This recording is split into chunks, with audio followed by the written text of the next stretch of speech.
Channel केवल मनोरंजन के लिए है। हम किसी भी तरह के अंधविश्वास को बढ़ावा नहीं देते। क्यों होते थे हर रात गांव के बच्चे गायब? आखिर क्या थी घटना? देखें इस वीडियो में। यह कहानी राजस्थान के एक छोटे से गांव नीलपुर की है।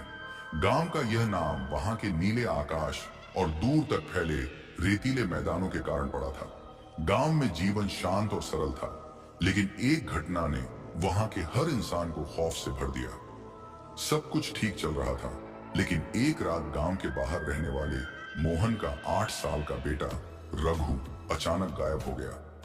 रघु शाम के समय अपने दोस्तों के साथ खेल रहा था, लेकिन रात तक घर नहीं लौटा।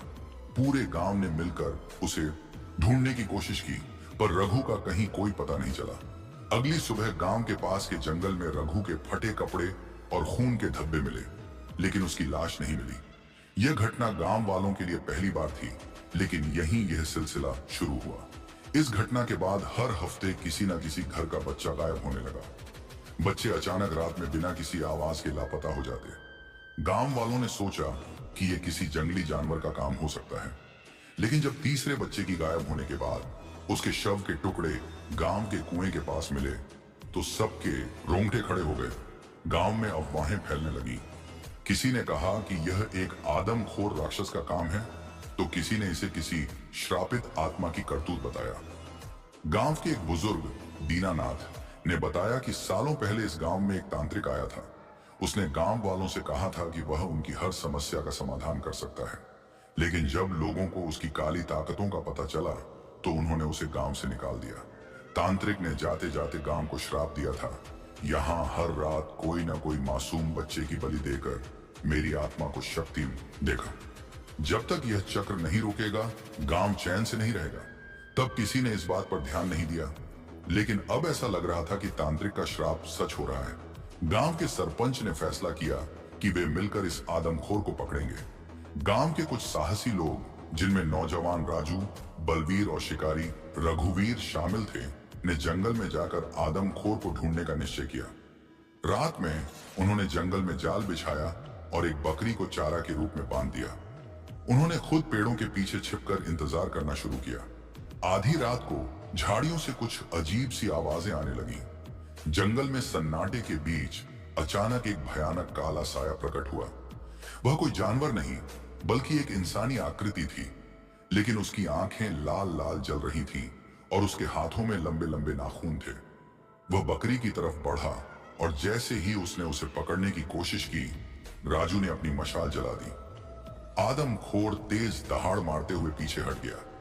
उसके दांत बड़े बड़े थे और उसका पूरा शरीर खून से सना हुआ था। रघुवीर ने बंदूक से गोली चलाई, लेकिन वह आदमखोर अंधेरे में गायब हो गया। गांव के लोगों ने फैसला किया कि वे इस समस्या को खत्म करने के लिए गांव के पुराने मंदिर में पूजा करेंगे। उन्होंने गांव के पुजारी को बुलाया, जिसने तांत्रिक के श्राप को खत्म करने का उपाय बताया। पुजारी ने कहा, इस आदमखोर को तभी हराया जा सकता है जब हम उसकी आत्मा को शांति दें। इसके लिए हमें मंदिर में हवन करना होगा, लेकिन हवन के लिए तांत्रिक के पुराने सामान की जरूरत है, जो शायद जंगल में कहीं छुपा हो। राजू और बलवीर ने जंगल के उस हिस्से में जाने का फैसला किया जहां तांत्रिक को अंतिम बार देखा गया था। वहां एक पुरानी गुफा थी, जो बहुत समय से बंद थी। गुफा के अंदर उन्होंने खून से सनी एक पोथी और तांत्रिक के पुराने कपड़े पाए। वे तुरंत यह सामान पुजारी के पास ले गए। पुजारी ने कहा कि अब हवन शुरू किया जा सकता है। पूरे गांव ने मंदिर में इकट्ठा होकर हवन करना शुरू किया, लेकिन जैसे ही हवन के मंत्र शुरू हुए, गांव में तेज आंधी चलने लगी। मंदिर के बाहर काले बादल छा गए और वहीं आदमखोर प्रकट हुआ। वह चिल्ला रहा था और हवन को रोकने की कोशिश कर रहा था। गांव वालों ने मशालें जलाकर उसे दूर रखने की कोशिश की। पुजारी ने मंत्रोच्चारण तेज कर दिया। अचानक मंदिर की अग्नि से एक तेज प्रकाश निकला और आदमखोर पर गिरा। वह दर्द से चिल्लाया और धीरे धीरे जलकर राख में बदल गया। उस रात के बाद गांव में कभी कोई बच्चा गायब नहीं हुआ। तांत्रिक का श्राप खत्म हो चुका था, लेकिन गांव के लोग आज भी उस रात को याद करते हैं और मंदिर में नियमित पूजा करते हैं, ताकि ऐसी कोई और घटना दोबारा न हो। नीलपुर का यह डरावना अध्याय खत्म हो गया, लेकिन उस आदमखोर की कहानी आज भी सुनने वालों को सिहरने पर मजबूर कर देती है।